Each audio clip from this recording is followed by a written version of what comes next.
Podemos abrir la palabra de Dios. Creo que pueden predecir dónde, ¿verdad? El libro de los Hechos, capítulo 18, versículo 18. Créase o no, yo sé que ustedes no llevan cuenta de esto, pero este es el mensaje número 50 en esta serie. De manera que hemos recorrido mucho terreno y hemos recorrido muchas millas con el apóstol Pablo. Y hoy vamos a seguir caminando con Pablo porque la gran parte del libro de los Hechos, sobre todo en su segunda mitad, tiene que ver con el ministerio que Dios puso en sus manos. La semana pasada nosotros vimos la llegada de Pablo a Corinto.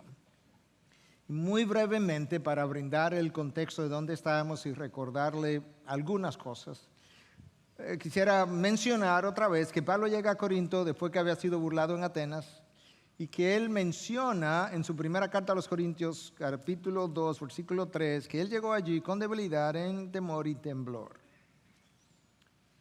Y eso requirió que Dios le visitara mientras estuviera allí en aquella ciudad para reforzar, fortalecer quizás su hombre interior. Dijimos que Corinto era una ciudad capaz de intimidar a cualquiera, aún Pablo. Era una ciudad conocida por su alta inmoralidad, porque era muy cosmopolita, muy comercial, próspera, orgullosa, altamente idólatra, famosa por sus juegos del Istmo, esa porción que conectaba la parte norte de Grecia con la parte sur, que se conocía o era tan popular casi como las Olimpiadas de Atenas. Y estuvimos hablando de todo eso, y en medio de esa intimidación, si tú quieres, Dios le aparece a Pablo y le dice: Pablo, no temas, no calles, nadie te va a hacer daño en esta ciudad porque yo estoy contigo. Yo tengo mucho pueblo aquí, yo tengo mucha gente que va a creer, yo tengo mucha gente que ha sido elegida para salvación y tú eres el instrumento de proclamación del Evangelio. Y todo eso lo vimos la semana pasada y nos paramos en el versículo 17. En el día de hoy nosotros vamos a estar terminando el capítulo 18, comenzando desde el versículo 18 al 28, 10 versículos. Y en esencia esto es como la narración de Lucas se divide. Del versículo 18 al 22 es el fin o el final del segundo viaje misionero de Pablo, 18 al 22. Y del 23 al 28 es el inicio del tercer viaje misionero de Pablo. Lucas prácticamente no hace como distinción entre el segundo y el tercer viaje, aunque tú lo notas al leerlo, pero él pasa de un versículo al otro y ya Pablo terminó el segundo, reportó y se embarcó en el tercer viaje misionero. Y eso es como tú pudieras dividir el texto si tu enfoque son los viajes misioneros y los puntos geográficos e históricos que están en el texto. Pero honestamente yo no creo que ese es el énfasis que Lucas quiere dar. Yo creo que algunos de estos detalles históricos son provistos precisamente para brindarle credibilidad al texto de que el narrador no era una persona superficial, no era una persona descuidada, que no era alguien que no estaba familiarizado con las técnicas de narración histórica, sino que era alguien totalmente opuesto, educado, que era quisquilloso, si pudiéramos decir, al narrar, y ahí están los detalles. Pero yo creo que hay un par de observaciones que Lucas hace en este texto narrado del 18 al 28, como mencionamos, que en lo que yo quisiera hacer énfasis. Recuerden, aquellos de ustedes que han estado tomando el curso de Efesios, o de la carta a los Efesios, llamado Escudriñar las Escrituras. Realmente el curso es eso, escudriñar las Escrituras, y el instrumento que se nos ha provisto es el libro a los Efesios, o la carta a los Efesios. Pero en esa serie hemos dicho que en esencia cuando tú lees un texto hay dos preguntas iniciales que tú tienes que hacerte antes de hacerte cualquier otra pregunta. Número uno, ¿de qué habla el texto? Y aquí pudiéramos decir, por un lado, bueno, habla del el final del segundo viaje misionero de Pablo y el inicio del tercero. Y luego, ¿qué dice el texto de eso de lo que está hablando? Entonces esa es la segunda pregunta que nos vamos a hacer. ¿Qué dice el texto del final del segundo viaje misionero de Pablo y qué dice el texto del tercer viaje misionero que está iniciando?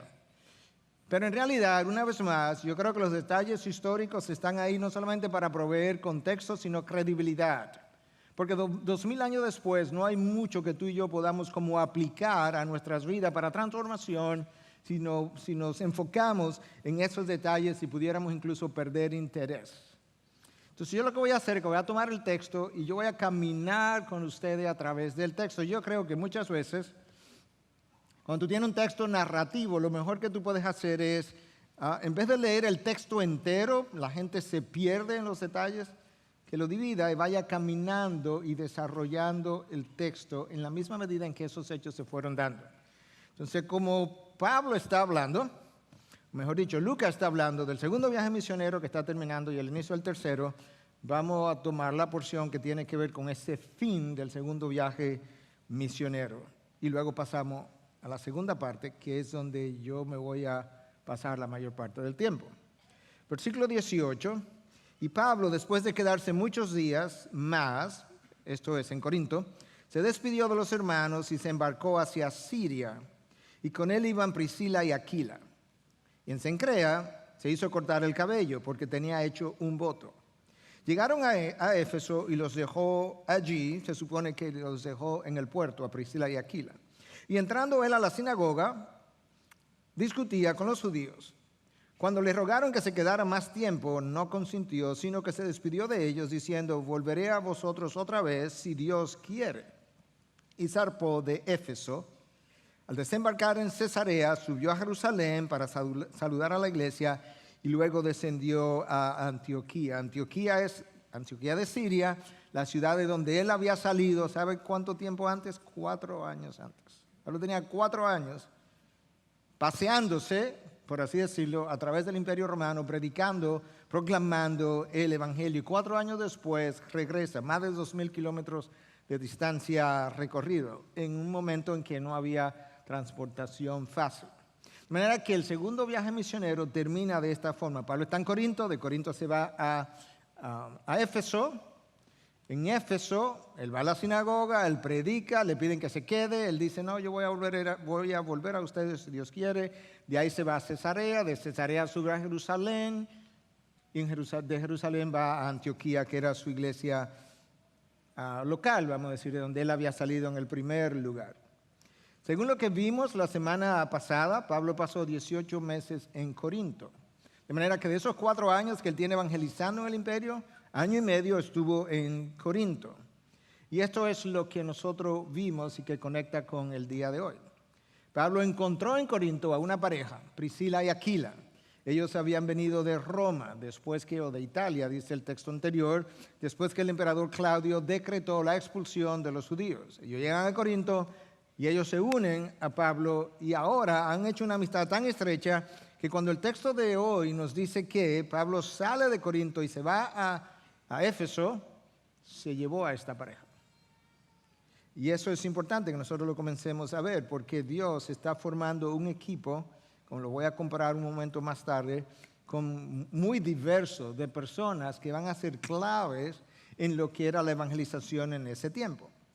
Entonces el texto nos dice que en ese final del segundo viaje misionero, Pablo, que está en Corinto, se va a Cencrea, que es un puerto de Corinto, para partir de ahí. Y en Cencrea, en el puerto, él se hace cortar el cabello, porque había hecho un voto. Lucas no nos da ninguna idea cuál fue el voto, cuándo comenzó, por qué lo hizo. Y suena un tanto extraño que en el contexto del Nuevo Testamento Pablo esté haciendo un voto, pero esto es lo que más o menos se entiende. Con toda probabilidad este es el voto de los nazareos. ¿Se acuerdan que Sansón hizo un voto similar?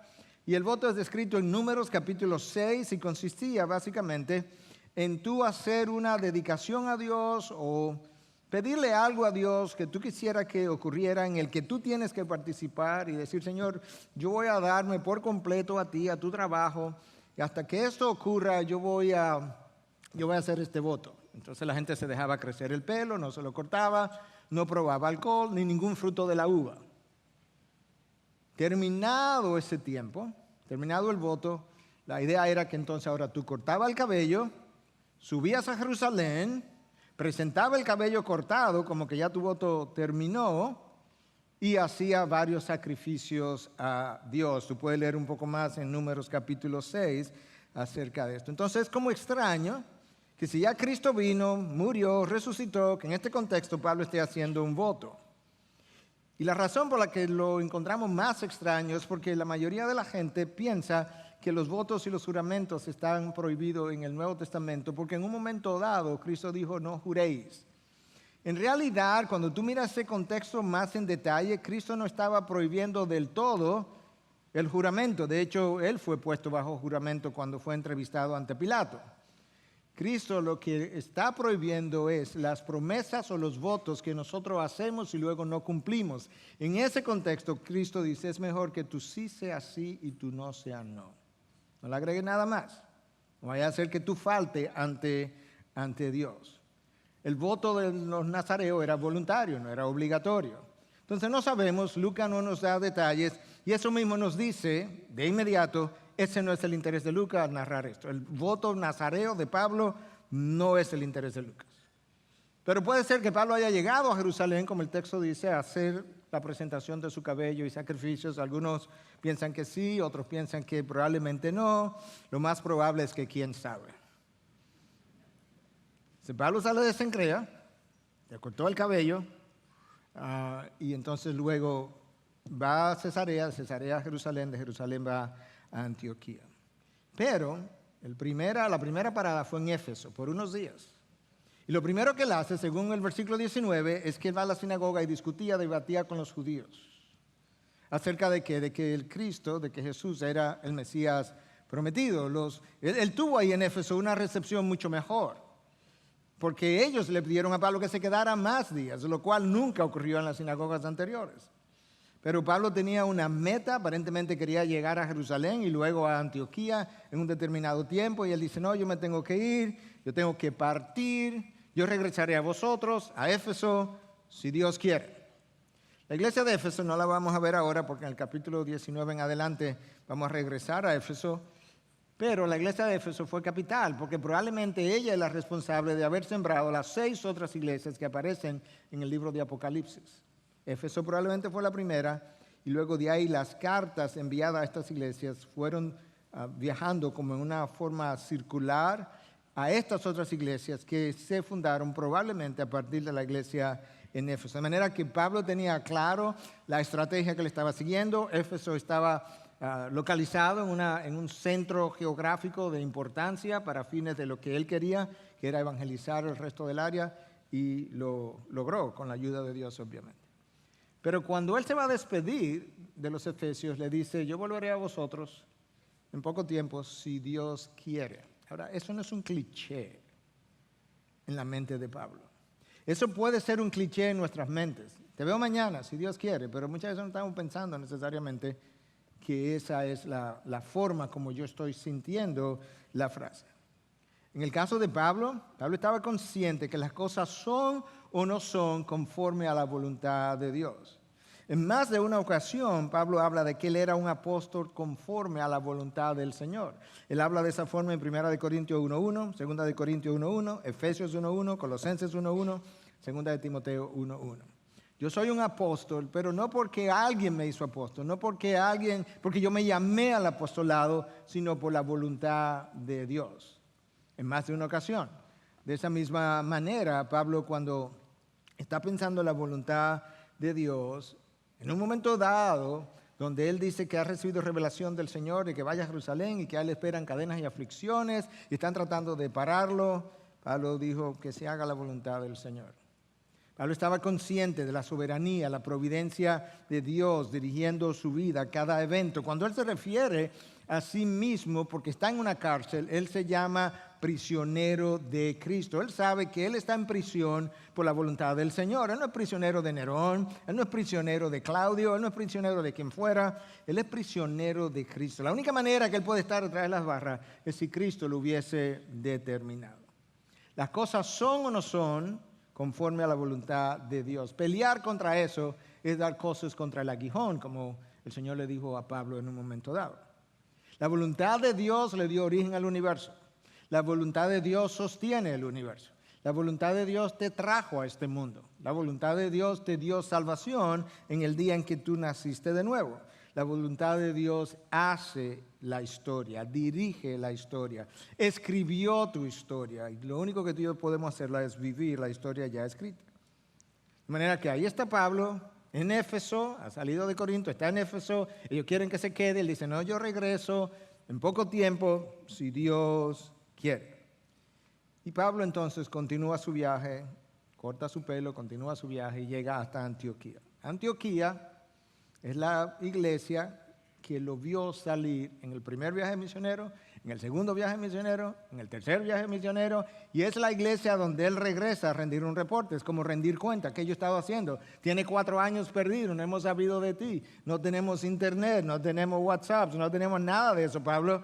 ¿Qué es lo que tú has estado haciendo? ¿Por dónde has andado? ¿Cuáles son los frutos? Él fue a reportar. Escucha ahora, así termina el segundo viaje misionero, versículo 22. Esta es la parte donde yo quiero enfocarme, porque esta es la parte que origina el título de mi sermón. Que hasta ahora, si tú lo viste en el boletín, con lo que yo he dicho, tú hubiese pensado, ¿y para dónde va el pastor? Versículo 23, es el inicio del tercer viaje misionero. Después de pasar allí algún tiempo, salió recorriendo por orden la región de Galacia y de Frigia, fortaleciendo a todos los discípulos. Yo quiero comentar algo sobre esa frase, fortaleciendo a todos los discípulos, y ver la otra parte que a mí me interesa en el mensaje de hoy. Pero yo he titulado este mensaje, tú necesitas crecer en conocimiento y entendimiento. Y ese título sale de esta frase y de lo que sigue más adelante. Pablo ha estado en Galacia, ha plantado iglesia en esa área de Frigia, en toda esa región. Este es su segundo viaje misionero. Y Pablo dice, tenemos que regresar a las mismas iglesias que ya plantamos, porque allá hay discípulos, ya no gente inconversa. Había gente inconversa también, pero él dice, lo que me está motivando a regresar a esos mismos lugares es que yo necesito fortalecer a todos los discípulos. Pablo emprendió su segundo viaje misionero y su tercer viaje misionero con la misma motivación. Escucha lo que él dice, o lo que Lucas describe, con relación a la motivación del segundo viaje misionero. Y estamos en el tercero, pero en el segundo, esto es lo que dice en Hechos 15:36. Después de algunos días, Pablo dijo a Bernabé, volvamos y visitemos los hermanos, volvamos y regresemos, visitemos los hermanos en todas las ciudades donde hemos proclamado la palabra del Señor para ver cómo están. Wow. Ya Pablo ha pasado por esas áreas, ha plantado iglesia, hay pastores allí, y sin embargo Pablo está preocupado de que esos hermanos necesitan ser fortalecidos. Eso revela, por un lado, que Pablo está consciente de que la salvación es el evento más importante en tu vida, pero que tú y yo necesitamos crecer.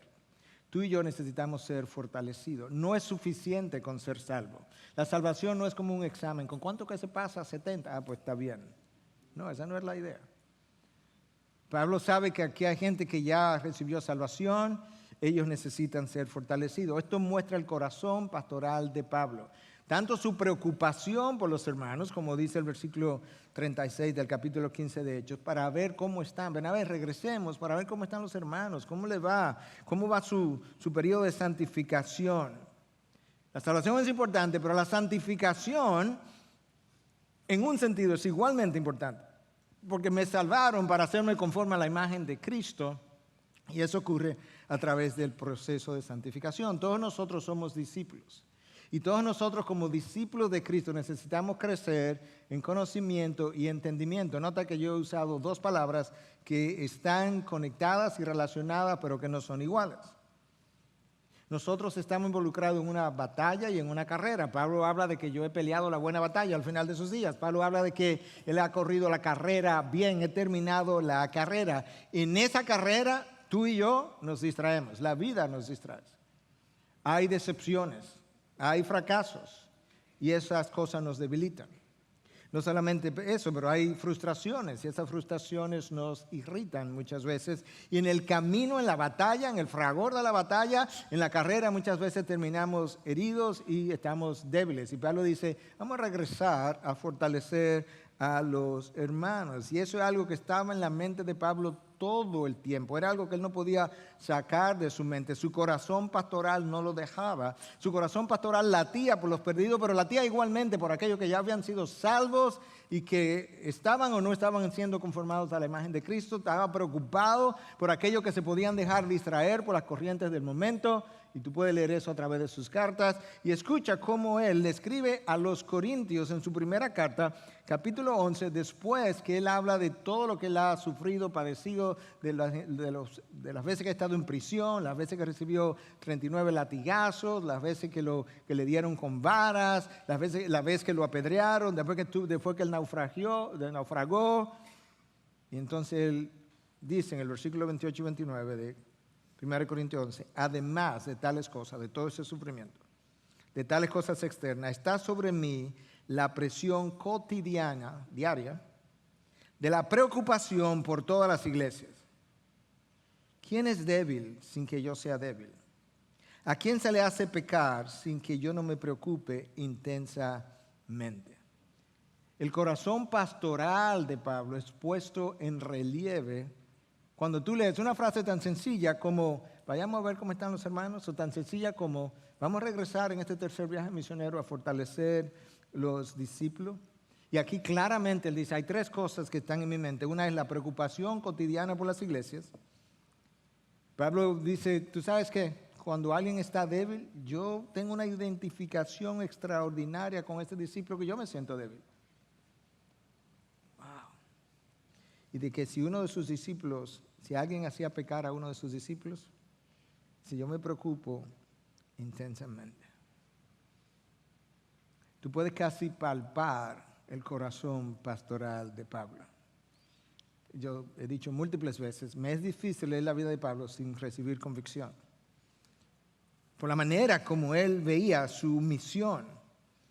Y ahora él está regresando a ver cómo están los hermanos, a fortalecerlo, pero para tú fortalecer a un discípulo, tú necesitas que ese discípulo crezca en conocimiento, tú necesitas que ese discípulo crezca en entendimiento de lo que conoce, y tú necesitas fortalecer el caminar de alguien que ya está en la salvación, que es hijo de Dios, pero que quizás necesita crecer. La necesidad del crecimiento del discípulo es una obligación por múltiples razones. Tú fuiste salvado para ser conformado a la imagen de Cristo. Tú no puedes, ni yo tampoco, crecer a la imagen de Cristo si tu conocimiento de la palabra no aumenta y tu entendimiento de lo que lees en la palabra no aumenta. El conocimiento solo no es suficiente. De hecho, 1 Corintios 8 nos dice en versículo 1 que el conocimiento envanece. Si lo único que yo estoy haciendo es asimilando conocimiento como una esponja, probablemente yo termine orgulloso creyéndome superior a aquellos que no tienen el conocimiento que yo tenga. Pero si yo entiendo el conocimiento, el entenderlo me va a transformar, y esa transformación yo voy a poder entonces vivirla. Voy a tener una mejor imagen de Cristo en la medida que yo voy siendo transformado. De manera que Lucas resume muchas cosas, y las resume porque él no tiene espacio. Y él tiene una sola frase que dice, vamos a regresar para fortalecer a los hermanos. Pero nosotros con cautela necesitamos llenar los espacios en blanco, porque yo tengo que preguntarme, ¿qué implica fortalecer a los discípulos? Bueno, ellos necesitan crecer en conocimiento. Ellos necesitan crecer en entendimiento. Ellos necesitan crecer en sabiduría. Ellos necesitan conocer para qué Dios reveló lo que reveló. ¿De qué manera yo aplico eso a mi vida y a la vida de otros? ¿De qué forma esto es útil 2000 años después? Cuando un discípulo no crece, cuando la vida o el caminar de un discípulo no está en crecimiento, hay una sola cosa que está ocurriendo, y es que él se ha estancado. No hay nada que desmotive más a un discípulo que su estancamiento, que su propio estancamiento. Y se convierte en un círculo vicioso, porque el estancamiento genera apatía y la apatía genera más estancamiento. Pablo está consciente de eso, él quiere regresar. Pero mi estancamiento desdice del poder de Dios que mora en mí. Mi estancamiento es una contradicción al poder de Dios de hacerme conforme a la imagen de Cristo, porque para eso fuiste salvado. Y una vez más, y lo he visto eso múltiples veces, el estancamiento produce una apatía en nosotros. Y el estancamiento no es más, es sinónimo de falta de crecimiento, falta de fortalecer tu caminar en Cristo. Una vez más, Pablo dice en 1 Corintios 11, 28, además de tales cosas externas, está sobre mí la presión cotidiana de la preocupación por todas las iglesias. ¿Qué es lo que le preocupaba a Pablo? La santificación de las iglesias, la corrupción de las iglesias, el debilitamiento de las iglesias, pero las iglesias son hermanos. Él dice, yo estoy preocupado por ellos. Entonces, cuando Pablo sale de Corintio para regresar a la iglesia de Antioquía, él pasa por Éfeso, y ahí en Éfeso, y se llevó a Priscila y Aquila, y dejó a esa pareja en Éfeso y siguió en su viaje para llegar hasta Antioquía. La razón por la que yo menciono eso es porque ahora en Éfeso, en lo que Pablo está iniciando su tercer viaje misionero, están pasando cosas que a nosotros nos interesan conocer y que tienen que ver precisamente con el título de mi charla. En Corinto nosotros conocimos ¿a quién? A Priscila y Aquila. Pablo llegó y Priscila y Aquila acababan de llegar de Roma. Ahora en Éfeso nosotros nos vamos a encontrar con otro nuevo discípulo. Escuche, versículo 24. Llegó entonces, ya Pablo está transitando por Galacia, por Frigia. Mientras él está haciendo eso, Priscila y Aquila están en Éfeso. Llegó entonces a Éfeso un judío que se llamaba Apolos, natural de Alejandría, hombre elocuente y que era poderoso en las Escrituras. Este había sido instruido en el camino del Señor y siendo ferviente de espíritu, hablaba y enseñaba con exactitud las cosas referentes a Jesús. Si tú leas hasta ahí, tú dices, wow, este hombre era tremendo. Coma, aunque solo conocía el bautismo de Juan. Y comenzó a hablar con denuedo en la sinagoga. Pero cuando Priscila y Aquila lo oyeron, lo llevaron aparte y le explicaron con mayor exactitud el camino de Dios. Apolos era un discípulo de Alejandría. Alejandría era considerada la segunda ciudad del imperio después de Roma, 600,000 habitantes. Tenía la biblioteca más grande del área del Mediterráneo, 700,000 volúmenes en esa época. Era una ciudad de mucha educación, era una ciudad de mucha filosofía. Viene ahora alguien de Alejandría, criado en ese medio, que es definido de una forma extraordinaria o caracterizada. Nota la diferencia entre la pareja que encontramos en Corinto y Apolos. Ok, Aquila y Priscila vienen de Italia, Apolo viene de Alejandría. Aquila y Priscila están casados, Apolo está soltero aparentemente. Priscila y Aquila eran judíos, Apolos probablemente era judío, pero tenía un nombre griego. La pareja de esposo eran obreros, trabajaban las pieles, trabajaban con las manos. Apolos es un hombre elocuente, educado, probablemente educado en la filosofía que Alejandría desarrolló, entendido en el Antiguo Testamento, porque la mayor parte del Nuevo todavía se estaba escribiendo. Pero probablemente él creció y se educó en una ciudad altamente culta. Es en Alejandría donde se traduce la Biblia del hebreo al griego, la famosa Sextuaginta, 70 académicos, en Alejandría. Es Alejandría donde se produce la Biblia en latín, la Vulgata, alrededor del año 400 por Jerónimo, 20 años traduciendo la Biblia por encargo papal. Es de ese medio, de esa ciudad, de donde viene Apolos. Y escucha la caracterización de Apolo. Él era elocuente, poderoso en las Escrituras, instruido en el camino del Señor, ferviente en espíritu, que hablaba y enseñaba con exactitud las cosas referentes a Jesús. Vamos a desglosar eso para llenar los vasos en blanco y podamos entender de quién estamos hablando, porque yo estoy diciendo que parte de donde viene el título de mi mensaje es de esto que Lucas está narrando. Tú necesitas crecer en conocimiento y entendimiento. Entonces, Apolo era un hombre elocuente. En otras palabras, cuando tú piensas en elocuencia, ¿qué es lo que significa? Apolo tenía oratoria. Apolo tenía riqueza del lenguaje. Dominaba la comunicación. Apolos podía hablar y sostener la atención de la audiencia.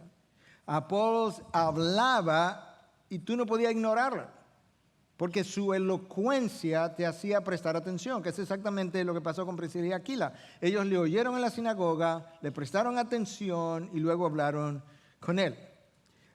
Y eso es importante, que nosotros podamos ver cómo Dios dota a personas de manera diferente. Priscila y Aquila no tenían ninguna de esas características, eran obreros. Pero Dios está conformando un equipo vital que tiene diferentes características. Es un equipo multiforme, si tú quieres. Apolos era un intelectual, esta gente eran simples obreros. Pero cuando yo veo que Dios dota a un hombre o a una mujer de cierta forma extraordinaria, nosotros debiéramos darle gracias a Dios por su generosidad al distribuir los dones, aún yo no haya sido receptor de esos dones. Entonces Apolos es un hombre que nosotros debiéramos decir, Señor, gracias por proveerle a la iglesia primitiva un Apolos. Pero gracias por Priscila y Aquila, porque tú vas a ver ahora el rol que ellos juegan en la vida de Apolos. Apolo era también un hombre poderoso en las Escrituras, dice la Biblia de las Américas. Poderoso en las Escrituras. ¿Qué más pudiera eso significar? Bueno, la Nueva Traducción Viviente dice que era conocedor de las Escrituras. La Nueva Versión Internacional dice que era convincente en el uso de las Escrituras. La versión en inglés conocida como English Standard Version dice que era competente en las Escrituras. De manera que ahora yo tengo una idea de qué pudiera significar esto de ser poderoso en las Escrituras. Él tenía conocimiento de las Escrituras, tenía dominio de las Escrituras, la conocía en su contexto, la podía enseñar. Y ahora me dice que era instruido en el camino del Señor. Ahora yo tengo que preguntarme, ¿implica eso que él era instruido en el camino de Jehová? Porque ese era el Antiguo Testamento. ¿O implica eso también que él era instruido en el camino del Señor Jesús? Bueno, probablemente instruido en el camino del Señor Jesús, por lo menos como alguien a quien él estaba esperando y esperanzado, en que así fuera por lo que nosotros vamos a seguir leyendo. Pero seguimos teniendo una idea de cómo fue este hombre dotado, preparado, educado, entrenado, equipado. Apolos era ferviente de espíritu. Bueno, ¿qué implica eso? Hablaba con entusiasmo, hablaba con pasión. Tenía convicción de lo que él tenía que comunicar. Tenía denuedo. Imagínate que estuviera alguien aquí ahora enseñándonos acerca de Apolo y te dijera, un hombre con denuedo, de mucha convicción. Como que eso no transmite la idea de lo que Apolo era, o Apolos, debiera decir. De manera que cuando tú lees las Escrituras, tú tienes que darle color a lo que estás leyendo, tienes que preguntarte, tienes que hacerte las preguntas del lugar para que pueda enriquecer tu entendimiento. Hablaba con entusiasmo, convicción, pasión, de nuevo. Cuando él enseñaba había un fervor, eso como que hacía que la atención de la gente se enfocara, porque este hombre cree lo que está hablando. Quizá yo no lo creo, quizá no me ha convencido, pero él sí lo cree, déjame escuchar lo que dice. Este era la clase de hombre que Apolos era. Ahora, escucha algo más de Apolos. Enseñaba con exactitud las cosas referentes a Jesús. Lucas quiere que tú y yo entendamos claramente a dónde era que Apolos estaba con relación a su entendimiento de las cosas. Cuando tú revises esa lista de características de este hombre, así como aparecen ahí, no aparece una sola persona en todo el Nuevo Testamento descrito de esa forma. Tú puedes juntar lo que se dice de Pablo y llegar a la conclusión que Pablo era también como Apolos. De acuerdo. Pero no hay una descripción exhaustiva como esta de ningún otro, como aparece con relación a Apolos. De hecho, de Pablo los corintios dijeron que no tenía oratoria. De Apolos se dice que era elocuente. ¿Y quién lo dice? El Espíritu Santo, que es quien inspira la palabra. En Atenas se burlaron de él. Bueno, no de Apolos. Pues era un hombre elocuente, dominaba las Escrituras, podía enseñar con pasión. Y escucha lo último. Era preciso, enseñaba con exactitud las cosas referentes a Jesús. Entonces, Priscila y Aquila oyeron de que Apolos, a quien ellos no habían conocido antes, estaba en la sinagoga, Pablo está viajando, ellos se han quedado en Éfeso y Apolo está enseñando. Y ellos van, versículo 26. Y comenzó a hablar Apolos con denuedo en la sinagoga, pero cuando Priscila y Aquila lo oyeron, lo llevaron aparte y le explicaron con mayor exactitud el camino de Dios. Wow. Pero no di que él hablaba con exactitud las cosas referentes a Jesús. Sí, hasta un punto, como vamos a ver. Pero él necesitaba crecer en conocimiento y en entendimiento. El hombre elocuente, el hombre poderoso en las Escrituras, el hombre que hablaba con pasión, con fervor, el hombre que hablaba con exactitud, ese hombre tenía que crecer en conocimiento y en entendimiento, como vamos a seguir viendo, pero ya comenzamos a verlo. Y es que Priscila y Aquila lo oyeron y dijeron, ¿sabes qué? El hermano Apolos es tremendo, Dios lo ha dotado de un conocimiento extraordinario, pero hay una cosa que le falta. Porque cuando escuchamos lo que tenía que enseñar, él solamente conocía del bautismo de Juan. Y Juan se murió y después de Juan pasaron muchas cosas. Y entonces le explicaron el camino de Dios con mayor exactitud. ¿Qué implica eso? Bueno, el bautismo de Juan era un bautismo básicamente para arrepentimiento, para tú hacer confesión de pecado, arrepentirte, dar la vuelta en U y volver a vivir conforme a la ley, tratando de obedecerla de una mejor manera. Pero no era un bautismo que ejemplificara o tipificara la conversión. El bautismo de Jesús, en el cual tú y yo creemos, es un bautismo que dice que yo he sido regenerado, el Espíritu vino a morar en mí, mi alma ha cambiado, mi hombre interior ha cambiado, soy una nueva criatura. El de Juan no era así. Apolo no conocía eso. La enseñanza de Apolo no era hereje, dice que enseñaba con exactitud las cosas de Jesús, era incompleta. Y eso nos ayuda a nosotros a pensar también en hermanos que vienen, quizás de otras religiones, quizás del trasfondo católico, quizás de otro trasfondo protestante, que han sido mal enseñados, para que no seas impaciente ni tú ni yo con ellos, porque es posible incluso que sean creyentes, porque hubiesen encontrado el camino de Jesús, pero vienen con errores, deficiencias, vienen con cosas que necesitan ser corregidas, y si tú lo oyes en público, no lo corrijas en público, sigue el camino de Apolos y Priscila, que lo llamaron aparte. Si estaban en la sinagoga, probablemente fue un día de reposo, y lo más probable, que lo invitaran a cenar. ¿Tú quieres venir a cenar a la casa? Es interesante que en ese caso, Priscila, la mujer, aparece primero que Aquila, lo cual da la impresión de que Priscila o era más educada que Aquila, o quizás venía de un estatus de más, no quiero llamarle poder, pero más conocido, más alto, de más influencia. Lo que Apolos conocía, lo conocía bien, pero no lo conocía todo. Lo que el pastor Miguel Núñez conoce, quizás lo que él enseña, quizás lo conoce bien, pero él no lo conoce todo. De manera que él tiene una necesidad de crecer en conocimiento y entendimiento. Todos nosotros tenemos esa necesidad. Lucas le da mucha tinta a ese texto de 10 versículos, a esta vida de Apolos, lo que pasó, lo que ocurrió, a cómo le enseñaron, lo que pasó después. Y yo creo que Lucas está haciendo un énfasis, por un lado, en el fortalecimiento de los discípulos de que hablamos, que Pablo fue a fortalecer su caminar, y por otro lado, como gente, como Apolos, también tenía la misma necesidad que los otros discípulos de crecer en conocimiento y en entendimiento. De hecho, Pablo le escribe a Timoteo en su segunda carta en 2:15 y le dice qué cosa: procúrate presentarte ante Dios como obrero que no tiene de qué avergonzarse, que presenta la palabra de Dios o maneja la palabra de Dios con precisión.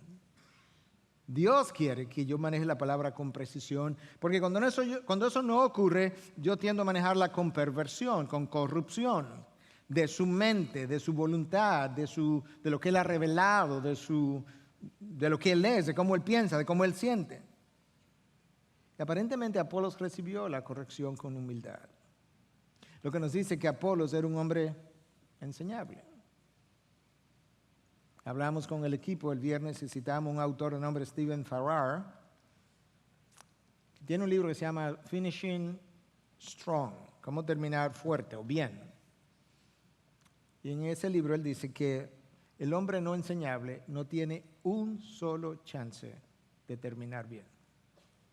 Uno solo. Nosotros muchas veces decimos, no, enséñame, ven, dime, si yo tengo algo mal, dime, pero luego tú vas. Y ay, mi madre. Porque una cosa es decir, no, yo soy enseñable, y otra cosa es dejarme enseñar. Una cosa es decir, yo soy enseñable, y otra cosa es decir, enséñame dónde es que yo tengo que crecer, dónde es que yo necesito la corrección.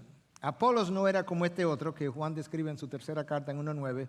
Escribía algo a la iglesia, pero Diótrefes, un buen nombre si usted quiere uno para su hijo, pero Diótrefes, a quien le gusta ser el primero entre ellos, no acepta lo que decimos. Diótrefes no era enseñable. ¿Por qué? Porque él quería ser el primero. Porque él no quería ser un seguidor, él quería ser el líder. Y Juan dice, este hombre no se deja enseñar. Apolos no fue así. Nota que Apolos parece que recibió esto con humildad, creció por lo que el texto sigue diciendo, versículo 27. Cuando él, Apolos, quiso pasar a Acaya, toda la región de Grecia. Corinto estaba en Acaya, Corinto es una ciudad, Acaya es una provincia, Atenas estaba en Acaya, Atenas es una ciudad, Acaya es la provincia. Cuando él quiso pasar a Acaya, los hermanos lo animaron y escribieron a los discípulos que le recibieran, eso era Apolos. Y cuando llegó, ayudó mucho a los que por la gracia habían creído, porque refutaba vigorosamente en público a los judíos, demostrando por las escrituras que Jesús era el Cristo. Wow, si este hombre, cuando le faltaba todavía conocimiento, cuando solamente conocía el bautismo de Juan, era convincente, era poderoso en las escrituras, era elocuente, hablaba con fervor. Imagínate cuando él entendió todo el camino de Dios. Por eso el texto dice que ayudó mucho a aquellos que habían sido salvos por gracia y que refutaba, nota, vigorosamente. Este era un apologista probablemente de primera línea. Refutaba vigorosamente a todos aquellos que, demostrando, que las escrituras, por las escrituras, que Jesús era el Cristo. Probablemente si se fuera como a destacar los nombres de Apolos, Priscila y Aquila, probablemente Apolos como que quedaría arriba y Priscila y Aquila como aquí debajo, en nuestra humanidad. Eso como lo veríamos. Si vamos a comparar su grado de dotes, sus dones, en términos de sabiduría, conocimiento de la palabra, elocuencia. Sin embargo, fue la pareja que estaba aquí abajo la que le enseñó al que estaba aquí arriba. Porque Dios puede usar una burra para enseñarte, siempre y cuando tú y yo seamos humildes y enseñables. De manera que ahí hay algo más que tú y yo necesitamos aprender. Muchas veces en la historia de la iglesia y la misma Biblia hay nombres que casi no se resaltan y sin embargo su importancia es abismal. Déjame mencionarte una historia de la Reforma. Para aquellos que no están familiarizados con la historia de la Reforma, quizá ambos nombres sean desconocidos, pero te doy una idea. Latimer, Hugh Latimer, fue uno de los grandes reformadores en Inglaterra, poderoso en palabra, convincente, con fervor, pero él no siempre fue cristiano, era un sacerdote como lo fue Martín Lutero. Y había otro, Bilney, que ni yo conozco bien quién Bilney fue honestamente, porque eso es lo que hace el punto, pero Bilney era creyente. Y Bilney pensó, oye, si Dios nos diera a Latimer para la Reforma, este hombre pudiera ser usado por Dios poderosamente. Bilney no tiene problema con que Dios use más a Latimer que a él. Lo que él sabe es que este hombre tiene dotes que él no tiene y él quiere verlo convertido. Y él no sabía cómo predicar el evangelio. Entonces él fue a la iglesia un día y Latimer estaba ahí sentado como sacerdote y él le hace así por la manga, la manga de la sotana y le dice, yo necesito confesarme. Y Latimer le dice, bueno, ok, vamos al confesatorio, al confesionario, gracias. Salí hace mucho tiempo de ese trasfondo, entonces. Vamos al confesionario. Y esta es la confesión de Bilney. Latimer, yo soy un hombre pecador y no me puedo convertir por mí mismo. No me puedo cambiar. Pero por gracia Dios me ha dado salvación. Y a través de la fe depositada en Cristo Jesús. Y Jesús murió por mis pecados. Y por primera vez, Latimer oyó el evangelio y se convirtió en un confesionario. ¿Quién sabe quién Bilney es? Pero Latimer, wow. Algunos pudieran decir, Priscila y Aquila ha sido una pareja que vino de Roma. Pero Apolos, wow. No hay woo and wow en el reino de los cielos. Hay un Dios y Señor y un plan, y todos nosotros somos súbditos y siervos del Rey Altísimo. Apolos ayudó mucho a los que por la gracia habían creído, porque refutaba vigorosamente en público a los judíos, demostrando por las Escrituras que Jesús era el Cristo. Hermano, yo tengo que cerrar. Hemos consumido el tiempo y el texto realmente eso es lo que enseña. Pero hay una realidad. Si mi conocimiento de Cristo está distorsionado, con toda probabilidad el resto de lo que la fe cristiana que yo conozco esté distorsionado en algún punto. Las escrituras del Antiguo Testamento apuntaban a Cristo, las escrituras del Nuevo Testamento giran alrededor de Cristo. Si ese eje sobre el cual debe girar todo o apuntar todo está distorsionado en algún punto, probablemente el resto quede igualmente distorsionado. Es como si hay un desnivel en la zapata de este edificio, probablemente el edificio se vaya torciendo arriba también. Eso es exactamente como ocurre. Cristo es la piedra angular. Pero la piedra angular se convirtió en la piedra de tropiezo, de manera que si tropieza en la piedra principal, la que le da verticalidad al edificio, va a tropezar probablemente en otros puntos más adelante. Cristo es la plomada. Hoy en día se usan otros instrumentos, yo entiendo, pero usted sabe lo que es una plomada, ¿verdad? La plomada es un instrumento que usan los ingenieros y otros técnicos, albañiles, para medir cuán vertical está una pared. Cristo es la plomada que mide cuán vertical está tu entendimiento de las Escrituras. Y esa es la razón por la que hubo que ponerle la plomada a Apolos y decirle, Apolos, tu pared está bien, hermano, pero hay que enderezarla. Porque el bautismo de Juan no es ahí que termina la historia, sino con el bautismo del Espíritu, que es mi regeneración, mi nacer de nuevo, que luego simbolizamos con el bautismo del agua, que es el bautismo de Cristo. De manera que ese es el texto de hoy, esas son las enseñanzas.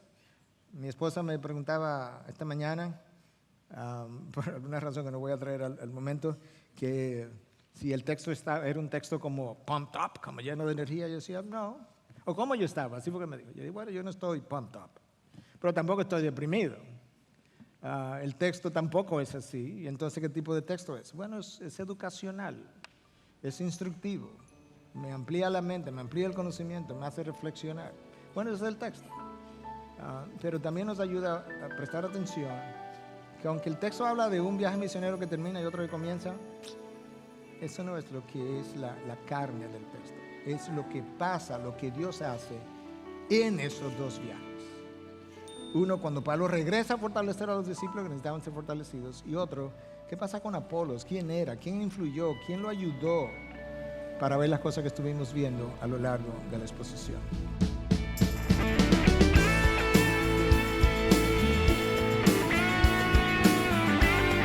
Esta es una producción que llega hasta ustedes gracias a los aportes de individuos y empresas comprometidos con la defensa de la fe. Para más información, preguntas y comentarios, visite nuestra página de internet www.integridadysabiduría.org. En esta página encontrará información sobre la producción de este y otros recursos que ponemos a su disposición, como también las formas en las que usted puede contribuir con la producción de programas como estos. Les invitamos nuevamente a visitar nuestra página de internet www.integridadysabiduría.org. Será hasta la próxima cuando nos reencontremos en su palabra.